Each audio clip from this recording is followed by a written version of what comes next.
Got this pressure washer in. This thing is outrageously expensive. $1,100. And you might be able to tell that they've left it outside. It's faded, it's sun faded. And they left it out over the winter, so the pump froze and broke. So an OEM pump costs $650. This is an $1,100 machine.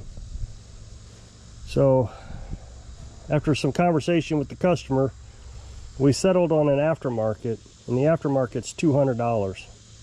Plus you got to add oil and all that stuff. So this is an expensive repair. Sad thing is this is the second one they've destroyed apparently. The tires are flat, so that tells you, you know, it's been sitting out. And they tried to get it under warranty because it's only a year old. They just bought it last year. Of course, they said no. You know, you left it out over the winter. So, well, I've been telling you I've been having some battery problems, and it's always hard to figure out which battery is bad until it finally decides to heat up, and you can tell. So, I've been having some issues not making it through the night with batteries, and I knew I had a bad battery, either one or more than one battery. So this is battery number 3. So if we go from left to right, this is the third one. So this last night, I mean every night I've been running the generator for about 2 hours after, you know, I go to sleep. I just put enough gas in it for a run just so I can get it through the night. Well, the night before last, it went off at 4 o'clock. The electric did. So I got up, started generator. Well, I get up at 4:30, so I just stayed up. But last night it went out at 1:30. And at 1:30, you really are not thinking clearly what's going on. So I went down there, started the generator, and I just let it go. Got up this morning and went down to shut the generator off because the battery should have been charged at 4:30, and they weren't charged. So I started feeling each battery, which I do every other day. I feel the batteries every other day, just because I know that I got bad battery. And this one was super duper hot. Can't tell if it's hot now because it's sunny or it's because it's still hot. I'm gonna let it sit overnight. So so I pulled this one out of the system. So you have to jumper it. So you get battery cables, and you put the battery cable on battery number 2 over to battery number 4, which bypasses battery number 3. That way the system still runs. And instantly I realized what my problem has been all the time. Only batteries 1 and 2 have been running the system all this time, which there was just no way to figure out unless she's doing laundry, so I need to pay attention. So there's just no way to figure out which battery's doing all the, or, you know, leaching all the power. And well, I know now. So we'll get that replaced. They're getting, you know, 8 years old. They're still, I mean, I knew I was gonna have to replace them one of these days. I replaced one last year, replaced this one, so that leaves 6 more that need replaced. And some are newer than others. So, you know, I think we bought batteries over a 2-year period, maybe a 3-year period. So they'll just die off one at a time, and we'll get a new one. That way we don't have to spend $1,000 on batteries right out of the gate, or $800. I think they're about $100. I think they're about $100 each. So this morning at midnight, I should say, someone messaged me on Facebook asking if I worked on bad boy lawnmowers. And he has a bad boy that won't throttle down, it stays at 1 speed. Well, I figured it was going to be one of those midnight things, you know. They message, you reply back, you never hear from them. So I just replied back yes, and just forgot about it. Well, he called me this morning. This is not the first time this has happened. I don't understand people like this. I don't work on lawnmowers that is basically a project mower. I just don't. So he starts out with, we replaced the engine on this mower. And I almost stopped him there. I said, oh, I don't, and I said, no, go ahead, finish your story. And he says, I replaced it with an older Briggs & Stratton. It's the same engine, it's just older. And that was right. The bad boy had a 22, 23 horsepower Briggs & Stratton. So he did the right engine. So I thought, okay, well, he's keeping it consistent. This is fine. And then he starts the story. He says, well, we replaced the carburetor and it ran fine for a while, and then the engine wouldn't idle down. He said it was surging, and I realized we had a vacuum leak, and I realized when we changed the carburetor, we didn't put in the right gasket. So while we were doing all this, we went ahead and tweaked the throttle linkage, and that ran good for a while, and now it won't run. I said, you know, let's just, I'm just going to tell you now, I don't want to take responsibility and liability for a project mower. Oh, no, this isn't a project mower. He says, you know, we just put a new engine on it, and he goes through the whole story again, and talks about the OEM wasn't working right. So they got this aftermarket, and so I stopped him again. I said, nah, I don't want the liability. I said, no. What did I say? I said, you know, you've already talked about an aftermarket. You talked about bending the throttle linkage, and he said, I said, I just want to work on factory specification mowers. And you know, this one's already not in specification because you've modified the linkage. And he says, oh, no, we put the OEM carburetor back on. Everything's original. It's all to factory specifications. And he keeps going on, and I said, sir, no, I don't want to work on it. Oh, I didn't realize you said no. I thought you were just explaining your policy. I said no 3 times, or 2 times. So what I said was, sir, I've already said no twice. And so this is the 3rd time me telling you, no, I'm not doing it. Well, I just thought you'd want to work on it because you're the best mechanic in town, you know, trying to appeal to the senses. And he you know, he kept going on, and finally said, well, okay, well, thanks for your time. I said, yeah, no problem, thank you. And we hung up. But I had to explain to him. Oh, I know what it was. This is the whole point of the video. I said I don't want to be held responsible or have, what did I say? I don't want to be held liable for it.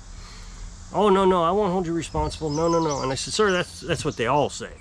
So just the other day, I had a guy come in and says, just wanted me to replace the carburetor. He gave me the mower, gave me the carburetor, I slapped it on, done. He starts screaming at me, no, that's, it's not running right. You didn't do something right. And he said, I'm going to blast you on Facebook if you don't get this corrected. So I spent 4 days trying to fix the thing. I mean, there was all kinds of problems with it. And I even made a video about it, explaining how it was the intake manifold was warped and bent, and just all kinds of problems. And people asked me why I didn't put silicone around it, and I could have, but silicone can get sucked in there, which causes bigger problems with your valves, and I didn't want to do that. So I had to spend all that time and my money fixing something he said, oh, I won't hold you responsible. I just need you to put this carburetor on. And when I did, they forgot that's what they said. I mean, this guy even documented it. That's the thing, is that a lot of people in the comment section says, you just need to have a good documentation system. And it doesn't matter if you have good documentation. If they want to blast you in the reviews, they're going to blast you in the reviews. You can literally say, I am going to only, in the documentation, replace the carburetor per your instructions. That's it. And they'll say, okay. And they'll still blast you on Facebook. He put that carburetor on. Well, of course he didn't put it on right because it's not running right. That carburetor should have just fixed it. And so now you're debating with the entire population of Facebook who's right. Some's going to take his side, others are going to take my side. And I just don't want the debate. Let's go turn the water on. So, but this happens a lot, where you literally say no, and they act like you didn't even say anything. They just keep going, trying to sell you on the idea. It's like a negotiation. Facebook, or I'm sorry, AI says a lot of mechanics handle this differently than I do. Although AI agreed, I handle it better. You know, I just come out with a straight no, I'm not doing it. And that way there is no risk that the customer might change his mind or agree to it. So what a lot of mechanics will do is they'll say, yeah, I'll fix it for $1,000. Or I'll look at it for $1,000. And there's no guarantee it's going to run. Sometimes they end up having to fix it. And so now you're under all this liability. So if you're a regular car mechanic, imagine a nightmare of somebody rewiring the entire car, you know, they cut all the wire harnesses, and you're stuck putting all that back together because you agreed to yeah, I'll look at it for $1,000 bucks. Yeah, I mean, you might make some money out of it, but you might not. So the thing is if I did the $1,000, here's my thought on the $1,000, is the perception. Oh, you're a ripoff, man. Nobody's going to pay you any kind of money. Okay, so he's going to use that as manipulation to get me to say yes. I'll do it for less than $1,000. Or he'll say, oh, I'll tell you what, I'll give you $500. Of course, with my personality, I'll say, oh, great, we're negotiating. Yeah, I like negotiating. That's great. How about $2,000? No, you're supposed to come down on negotiations. I'm supposed to go up. Oh, see, I was never any good at negotiations. So I guess we can start over. So you want to go at 500?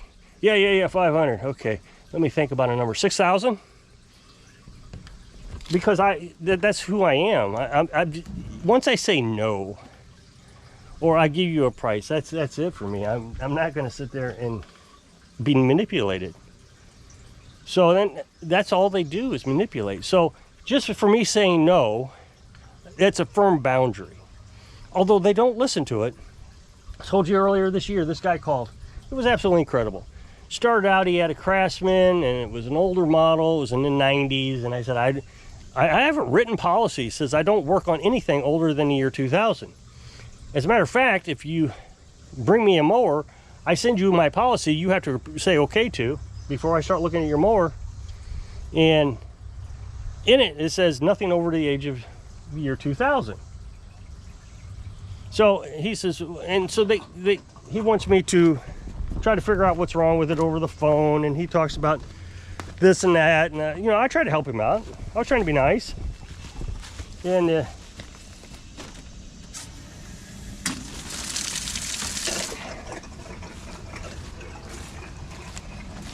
so when he realized that after 15 minutes of conversation that I wasn't going to fix it, he says, now I do have a John Deere. No, I forget what he said. He had some sort of lawnmower, and it has it was an old mower, but it has a new engine on it. And he says, so would you take a look at that and see what's wrong with it? I said, no. So I mean, we got two things going on now. We got a Frankenstein mower with an old chassis and I forget what it was, wouldn't turn over. What if the belt was wrong? Now we're getting back into the older than 2000 because the belt is part of the frame. It's not part of the engine.